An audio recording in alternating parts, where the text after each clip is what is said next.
ಮಾತಾಡೋದು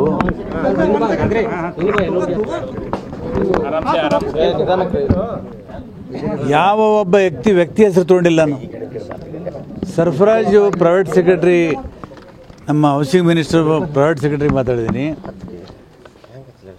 ಅದು ಯಾರು ನಾನು ಮಿನಿಸ್ಟರ್ಗೆ ಆರೋಪ ಮಾಡಿದ್ದೀನಾ?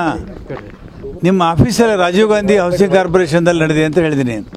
ಮತ್ತು ತನಿಖೆ ಆಗಲಿ ಅದು. ಹಾಂ, ಈಗ ನಾನು ಹೇಳಿದ್ದು ಯಾವ ವ್ಯಕ್ತಿ ಹೆಸರು ಹೇಳಿಲ್ಲ. ನಾನು ರಾಜೀವ್ ಗಾಂಧಿ ಹೌಸಿಂಗ್ ಕಾರ್ಪೊರೇಷನ್ದಲ್ಲಿ ನಡೀತಾ ಇದೆ ಅನ್ನೋದನ್ನು ನಾನು ಹೇಳಿದ್ದೀನಿ. ಈಗ ನಂದು 17 ಕೋಟಿ ರೂಪಾಯಿ ನನ್ನ ಕ್ಷೇತ್ರಕ್ಕೆ ಮೈನಾರಿಟಿ ಫಂಡೆಲ್ಲ ಬಂದಿದೆ. ಒಂದು ವಸತಿ ಶಾಲೆ, ಕಾಂಪೌಂಡು ಮತ್ತು ಕೋಣೆಗಳು. ನನಗೆ ಗೊತ್ತೇ ಇಲ್ಲ. ನನಗೆ ಗುದ್ಲಿ ಪೂಜೆ ಮಾಡೋಕ್ಕೆ ಡಿಪಾರ್ಟ್ಮೆಂಟ್ದವ್ರು ಕರೆದೇ ಇಲ್ಲ. ಅಲ್ಲಿ ಶಿಷ್ಟಾಚಾರದ ಉಲ್ಲಂಘನೆ ಆಗಿದೆ, ಕಟ್ಟಡ ಶುರುವಾಗಿದೆ. ನನಗೆ ಗೊತ್ತಿಲ್ಲ. ಒಬ್ಬ ಶಾಸಕನಾಗಿ ಅಲ್ಲೇನಾಗಿದೆ ಗೊತ್ತಾಗ, ಆಲ್ರೆಡಿ ನಾವು KKRWಲಿಂದ ಶಾಲೆ ಕಟ್ತಾ ಇದ್ದೀವಿ. ಈಗ ಮತ್ತೆ ದುಡ್ಡು ಬಂದಿದೆ.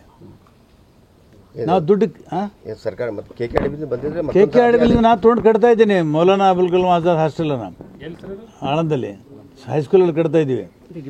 ಈಗ ಮತ್ತೆ ಮೈನಾರಿಟಿ ಡಿಪಾರ್ಟ್ಮೆಂಟಿಂದ 17 ಕೋಟಿ ರೂಪಾಯಿ ಬಂದಿದೆ. ಆ ಸ್ಕೂಲ್ ಬಿಲ್ಡಿಂಗು, ಕಂಪೌಂಡು, ಇದಕ್ಕೆ 17 ಕೋಟಿ ರೂಪಾಯಿ. ಒಂದೇ ಸ್ಕೂಲಿಗೆ 2 ಬಜೆಟ್ ಆಗಿದೆ. ನಮ್ಗೆ ಗೊತ್ತಿಲ್ಲ. ಡಿಪಾರ್ಟ್ಮೆಂಟಿಂದ ಮಂಜೂರು ಮಾಡ್ತಾರೆ ಅಂತ ಗೊತ್ತಿದ್ದರೆ ನಾನು ಬೇರೆ ಕಡೆ ಉಪಯೋಗ ಮಾಡ್ತಿದ್ದೆ KKRW ದುಡ್ಡು. ಸಿರ್ಪುರ್ ಪ್ಯಾಟ್ರದಲ್ಲಿ ಬಂದಂಥ ಈ ಹಿಂದೆ ಸಿದ್ದರಾಮಯ್ಯರು 20 ಕೋಟಿ ಕೊಟ್ಟಿದ್ದರು. ಅದನ್ನು ಭಾಳಷ್ಟು ಜನ ಮಾಧ್ಯಮದವರು ಬಂದು ಸ್ವಂತ ತಾವು ಕಣ್ಣಾರೆ ಕಂಡಿದ್ರಿ. ಅದರ ಮೇಲೆ ಪುಸ್ತಕನೂ ಕೂಡ ಬರೆಸಿದ್ದೀವಿ. ಅದು ಮೌಲ್ಯಾಂಕನ ಮಾಡಿದ್ದೀವಿ. ಅದು ಯಶಸ್ವಿ. ಅದು ಈಗ ಬೋಸರಾಜ್ ಕೂಡ ಅಲ್ಲಿ ಧೂಳೆ ಬರೋಕ್ಕೆ ತಯಾರಾಗಿದ್ದಾರೆ ನೋಡೋದಕ್ಕೆ ಅಂತ. ಇಲ್ಲ, ಇಲಾಖೆ ಅಲ್ಪಸಂಖ್ಯಾತರ ಇಲಾಖೆಯಿಂದ ಮಂಜೂರು ಮಾಡಿದ್ದಾರೆ.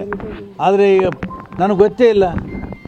ಒಬ್ಬ ಶಾಸಕರಿಗೆ ನಿಮ್ಮ ಕ್ಷೇತ್ರ ನಿಮಗೆ ಗೊತ್ತಿಲ್ಲ. ನಾನು ಬೇಡಿಕೆನೂ ಇಲ್ಲ. ಯಾಕಂದರೆ ಆಲ್ರೆಡಿ ವಸತಿ ಶಾಲೆ ಇದೆ, ಅಲ್ಲಿ ಕಂಪೌಂಡ್ ಇಲ್ಲ. ಕಂಪೌಂಡ್ ಬೇಕಾಗಿತ್ತು. ನಮ್ಗೆ ಗೊತ್ತೇ ಇಲ್ಲ. ಮಂಜೂರು 17 ಕೋಟಿ ರೂಪಾಯಿ ಮೇಲೆ ಮಂಜೂರಾಗಿದೆ.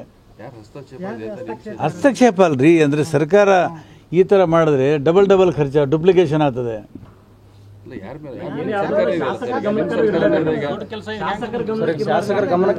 ಶಿಷ್ಟಾಚಾರದ ಪ್ರಕಾರ ನನಗೆ ಉದ್ಲಿ ಪೂಜೆಗೂ ಕರೆದಿಲ್ಲ.